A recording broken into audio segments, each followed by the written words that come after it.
মদ কাকে বলে? হরকতের উচ্চারণ লম্বা করিয়া পড়াকে মদ বলে। মদ দুই প্রকার, মধ্যে আসলি, মধ্যে ফরহি।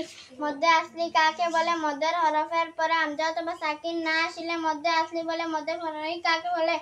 মধ্যের হরফের পরে হামজা অথবা সাকিন আসিলে মধ্যে ফরহি বলে। মধ্যে ফরহি চার প্রকার, মধ্যে মুত্তাসিল, মধ্যে মুনফাসিল, মধ্যে লাজিম, মধ্যে আরিদ ওয়াকফি। মধ্যে মুত্তাসিল কাকে বলে? মধ্যের হরফের পরে হামজা একই শব্দের মধ্যে হামজা আসিলে মধ্যে মুত্তাসিল বলে। মধ্যে মুনফাসিল কাকে বলে? মধ্যের হরফের পরে দ্বিতীয় শব্দের মধ্যে হামজা আসিলে মধ্যে মুনফাসিল বলে। মধ্যে লাজিম কাকে বলে? মধ্যে লাজিম মধ্যের হরফের পরে স্থায়ী সাকিন আসিলে মধ্যে লাজিম বলে। মধ্যে আরিদ ওয়াকফি কাকে বলে? মধ্যের হরফের পরে অস্থায়ী সাকিন আসিলে মধ্যে আরিদ ওয়াকফি বলে। মধ্যে লাজিম চার প্রকার, মধ্যে লাজিম হুরুফি মুসাক্কাল, মধ্যে লাজিম হুরুফি মুখাফফাফ, মধ্যে লাজিম কলমি মুসাক্কাল, মধ্যে লাজিম কলমি মুখাফফাফ। মধ্যে লাজিম হুরুফি মুসাক্কাল কাকে বলে? হুরুফে মুকাত্তিয়াতের মধ্যে মধ্যের হরফের পরে তাসদিদু আলা হরফ আসিলে মধ্যে লাজিম হুরুফি মুসাক্কাল বলে। মধ্যে লাজিম হুরুফি মুখাফফাফ কাকে বলে? হুরুফে মুকাত্তিয়াতের মধ্যে মধ্যের হরফের পর স্থায়ী সাকিন আসিলে মধ্যে লাজিম হুরুফি মুখাফফাফ বলে। মধ্যে লাজিম কলমি মুসাক্কাল কাকে বলে? কলিমার মধ্যে মধ্যের হরফের পরে তাসদিদু আলা হরফ আসিলে 4 নম্বর মধ্যে লাজিম হুরুফি কলমি মুখাফফাফ কাকে বলে? কলিমার মধ্যে মধ্যের হরফের পর স্থায়ী সাকিন আসিলে। মখরাজ কাকে বলে? আরবি হরফগুলোর উচ্চারণ স্থানকে মাখরাজ বলে। মাখরাজ 17 মাখরাজ দুই প্রকার, মাখরাজে আম, মাখরাজে খাস। 1 নম্বর মখরাজ মুখের ভিতরে খালি জায়গা হইতে মধ্যের হরফ ওয়াও আলিফ ইয়া উচ্চারিত হয়। 2 নম্বর মখরাজ কণ্ঠনালী গলা শেষ ভাগ হইতে হামজা হা উচ্চারিত হয়। 3 নম্বর মখরাজ কণ্ঠনালী গলা মধ্যখান হইতে আইন হা উচ্চারিত হয়। 4 নম্বর মখরাজ কণ্ঠনালী গলার প্রথম ভাগ হইতে আইন হা উচ্চারিত হয়। 5 নম্বর মখরাজ জিহ্বার গুড়া তার বরাবর উপরের তালুর সঙ্গে লাগাইয়া 2 নং তলা কাফ উচ্চারিত হয়। 6 নম্বর মখরাজ জিহ্বার গুড়া হইতে সামান্য মুখের দিকে সরাইয়া ছোট কাফ উচ্চারিত হয়। 7 নম্বর মখরাজ জিহ্বার মধ্যখান তার বরাবর উপরের তালুর সঙ্গে লাগাইয়া জিম শিন ইয়া উচ্চারিত হয়। 8 নম্বর মখরাজ জিহ্বার কিনারা উপরের গাল দাঁতের মাড়ির সঙ্গে লাগাইয়া দাদ উচ্চারিত হয়। 9 নম্বর মখরাজ জিহ্বার আগার কিনারা উপরে দুই দাঁতের মাড়ি গুড়ার সঙ্গে লাগাইয়া লাম উচ্চারিত হয়। 10 নম্বর মখরাজ জিহ্বার আগা তার বরাবর উপরের তালুর সঙ্গে লাগাইয়া নুন উচ্চারিত হয়। 11 নম্বর মখরাজ জিহ্বার আগার উল্টো পিঠ তার বরাবর উপরের তালুর সঙ্গে লাগাইয়া র উচ্চারিত হয়। 12 নম্বর মখরাজ জিহ্বার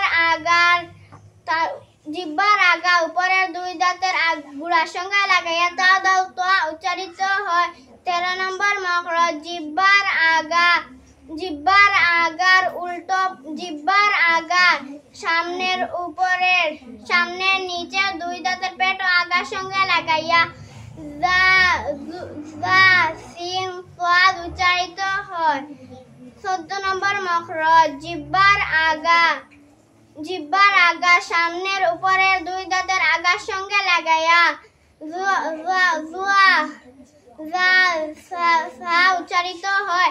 15 নম্বর মখরাজ নিচের টুটের পেট ও পেট সামনের উপরের দুই দাঁতের পেট ও আগার সঙ্গে লাগাইয়া ফা উচ্চারিত হয়।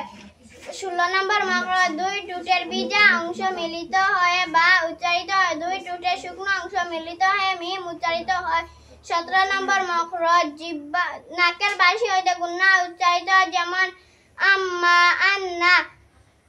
নুন সাইন বা তনমিনের কাজা কতটি কি? নুন সাইন বা তনমিনের কাজা 4টি, ইজহারে ফায়দা হামকল ইজহার 6টি, হামজা আইন হা গাইন কা।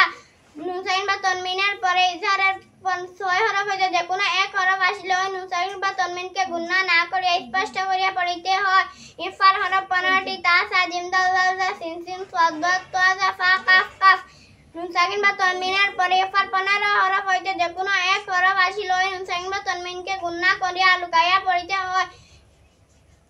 এদহাম দুই প্রকার এদহামে মালগুনা এদহামে বেলাগুনা এদহামে মালগুনা চারটি ইয়াও মিম নুন সাকিন বা তানমিনের পরে এদহামে মালগুনা চার হরফ আসিলে ওই নুন সাকিন বা তানমিনকে গুণনা করিয়া মিলাইয়া পড়িতে হয়।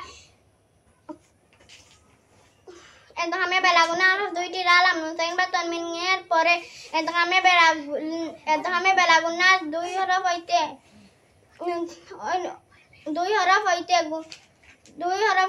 সাকিন বা তানমিন দুই হরফ হইতে যে কোনো এক হরফ আসিলে ওই নুন সাকিন বা তানমিনকে গুণনা না করিয়া মিলাইয়া পড়িতে হয়। কলবের হরফ একটি বা নুন সাকিন বা তানমিনের পরে কলবের একটি হরফ বা আসিলে ওই নুন সাকিন বা তানমিনকে গুণনা মিম দ্বারা পরিবর্তন করিয়া পড়িতে হয়।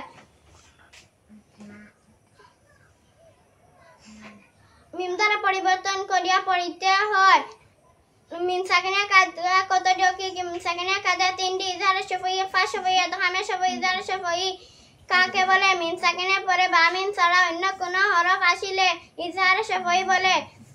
ইফা শফঈ কাকে বলে? মিম সাকিনের পরে বা আসিলে ইফার সহিত গুণনা করিয়া পড়িতে হয়।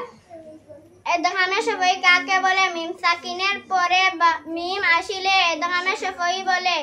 মাশাআল্লাহ, সব একলগে কইতে পারছো, বহুত সুন্দর হয়েছে।